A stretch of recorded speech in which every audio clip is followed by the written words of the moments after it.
Hey everyone, and welcome back. Ever find yourself, wondering if those loyalty program cards, the ones cluttering up your wallet, are actually like worth it, besides that little rush when you remember to use one? Yeah, that little victory. Right. We're digging into some research today all about loyalty programs. So do they work? Are they worth it? And what's the deal with all those like tempting rewards? Yeah, it's really fascinating stuff. We're talking big money here. Billions of dollars spent every year in the U.S. alone just on loyalty programs. Wow, billions. Billions. This is according to a research paper from the Journal of Retailing and Consumer Services. Okay, billions of dollars. That's like a lot of points. It makes you wonder, are these programs actually worth it for businesses, especially if people aren't even using them that much? That is the big question. The average person, right, they have over 16 different loyalty program memberships, but they only actively use about half of those. Oh, wow. So there's definitely a gap between how much money is poured into these programs and how often we're actually using them. Okay, yeah, that actually lines up with my own experience. I have a few like abandoned reward cards around here somewhere. Right. But it makes you think, if people aren't using these programs like as much as companies want them to, then what's the point? You know what I mean? Are they really building loyalty, or is it like something else? Yeah, and that gets right to the heart of what this research is exploring.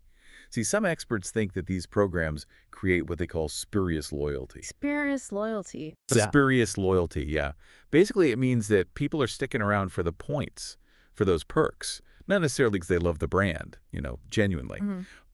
Think of it like um, being loyal to the program, not necessarily the company itself. Okay. It makes you wonder, are you really a true fan if you're just there for the discounts? Spurious loyalty, I love that. So it's like, sure, I'll hang out with you as long as there are free snacks. Exactly. And it kind of seems like this whole spurious loyalty thing, it probably like plays out differently in different industries, right? Like, are you going to switch airlines because you're a few miles away from a free flight with one you like better? Right. Probably not.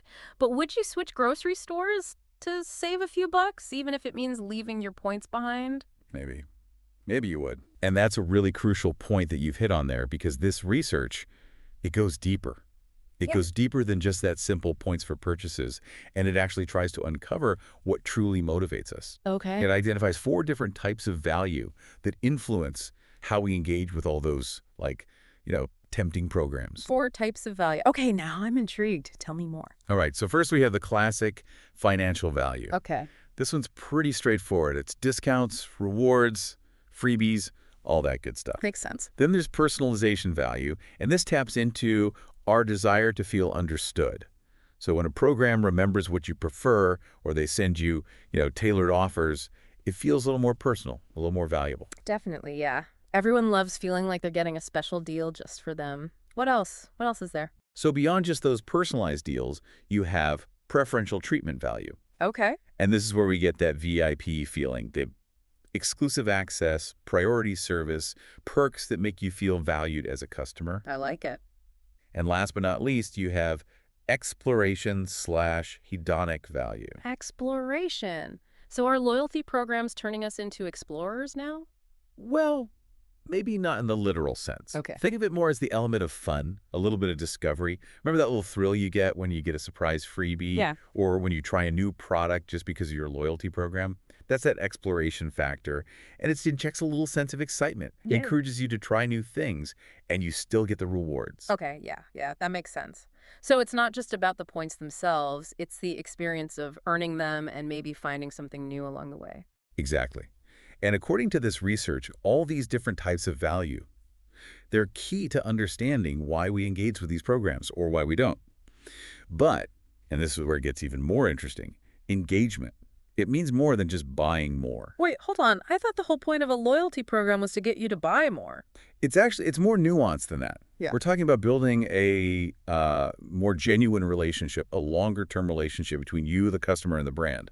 And that involves more than just, buying, dying. Mm-hmm. And to understand that better, this research, it identified 6 levels of engagement with loyalty programs. 6th level? Oh, you're speaking my language. I love a good deep dive. Tell me more about these levels. All right, so we'll start with level 1, which is simply using your loyalty card when you make a purchase. Easy peasy. What's level 2? Level 2 is where some people fall off. This involves actually redeeming those points. Oh, Oh. You accumulate them, but then you never actually use them. Okay, I'm guilty. I'm a total point hoarder, but I swear I'm saving them for something special. Yeah. Eventually, maybe. We've all been there. It's the what if I need them later mentality. Right. So level 3, this is where it gets interesting. At this level, you're adapting your buying behavior so you can maximize your rewards. Maybe you buy a little extra to hit a certain threshold, or you're planning your purchases around those, special promotions. I can definitely relate to that, especially with brands I already like. I wouldn't go too far out of my way, but hey, if it means bonus points for something I was already going to get, why not, right? Exactly. It goes back to that value perception. Now, level 4, it takes things a step further. It moves beyond just your own personal shopping habits, and this is when you start telling other people about the program. You mean like spreading the love, tell my friends and family about a really great program or killer deal. I'm all about that. Exactly. Free word-of-mouth marketing for them shows a higher level of engagement. Okay. Level 5 focuses on being receptive to those program updates and information. Those emails that we sometimes send straight to trash. Okay, confession time. I will hit delete without even opening those emails sometimes. But I can see how actually paying attention to those, that could lead to good rewards and shows you're invested in the program. It's all about maintaining that connection and that dialogue. Right. And then finally, we reach level 6. This is like the holy grail of loyalty engagement. Okay. Actively seeking out information. So that could mean checking their website, browsing their app, maybe even following their social media. I'm going to be honest. I don't know if I've ever reached level 6 with any loyalty program. I'm more of a happy to use my points when I remember kind of person. Yeah. But this brings up a good point. Does all this engagement, all this like points chasing, information seeking, does it actually mean you like the brand? The age-old question. Right? And the answer is, it Of depends. course, it's not that simple. So what is it? What makes the difference between just liking the program and actually liking the brand? It's like a 2-step process. Yeah. Right? It's not just as simple as, I like the program, therefore I like the brand, Right. But the research suggests that program loyalty, that points-driven behavior, it can actually lead to real brand loyalty. Yeah. But it's not a guarantee. Okay. There are a couple of things that really make a difference. What are those? The industry and how, involved the customer is. Yeah. Those have a big influence. So the type of product or service we're talking about, that matters, and how much thought we put into buying it matters too? Exactly. Okay, makes sense, but I'm sure there's got to be more to it than that. Yeah, there's a little more to uncover here. Okay. So let's break down this involvement factor. Yeah. Hey. The research talks about high involvement purchases and low involvement purchases. High involvement purchases, those require more thought, more consideration. Okay. We're talking things like airlines or maybe those really specialized department stores that usually mean spending more money. Or maybe they're just things we care more about. Yeah. So the brand itself matters more to us than just like a simple reward. Yeah, that makes sense. We're not going to switch airlines just because some other program is offering a couple of extra miles. Right. Especially if we've already got, all those miles built up with an airline we already like. Exactly. You've got that familiarity. You've got that history. Right. Now, on the other hand, those low involvement purchases, those are the everyday things. Okay. Groceries. Yeah. Those essentials where we're not as emotionally attached. Right, right. And in those cases, we're way more likely to be swayed by a good program, at least at first. Yeah. For example, imagine a new grocery store opens up. They offer you a huge discount on your first few shops just for signing up for their program. Would you do it? I gotta admit, I'd be tempted, especially if it was a store I was already thinking about trying anyway. Right. So are you saying that those tempting grocery store rewards, those could actually be the thing that leads to real brand loyalty? That is exactly what this research suggests. Oh, wow. It might seem counterintuitive. Yeah. You'd think that true brand loyalty comes from, really loving their products, really liking their services. Yeah. Not just a point system. But the study found that even with those everyday purchases, the low involvement stuff, a little nudge from a loyalty program, well, that can actually make you feel more connected to that brand over time. So even if I first chose that grocery store just because of those initial discounts, the more I shop there, the more I might actually start to prefer that store for real. And it's thanks to the loyalty program.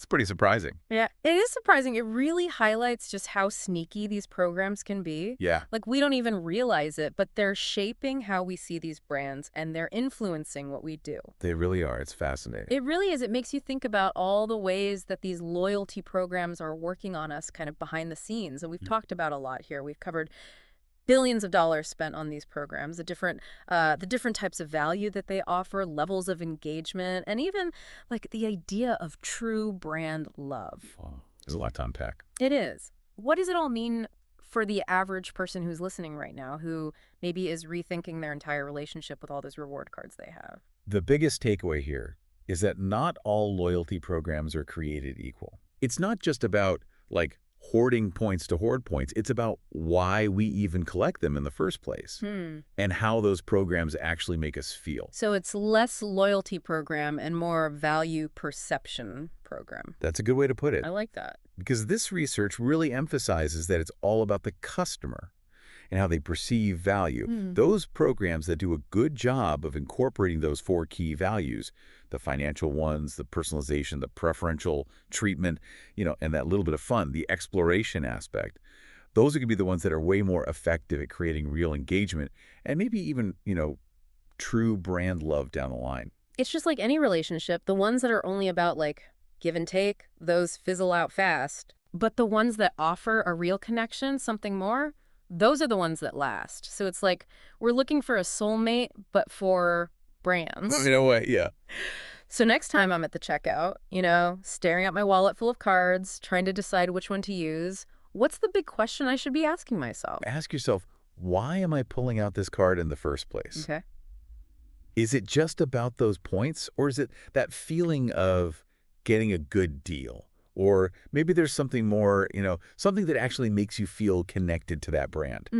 Are you okay with just, like, being a casual customer, just happy to get the perks without really being committed? Yeah. Or are you looking for something deeper? It's like choosing between a casual fling and settling down. Right? Do I just want the short-term rewards, or am I actually looking for something real, something that lasts with this brand?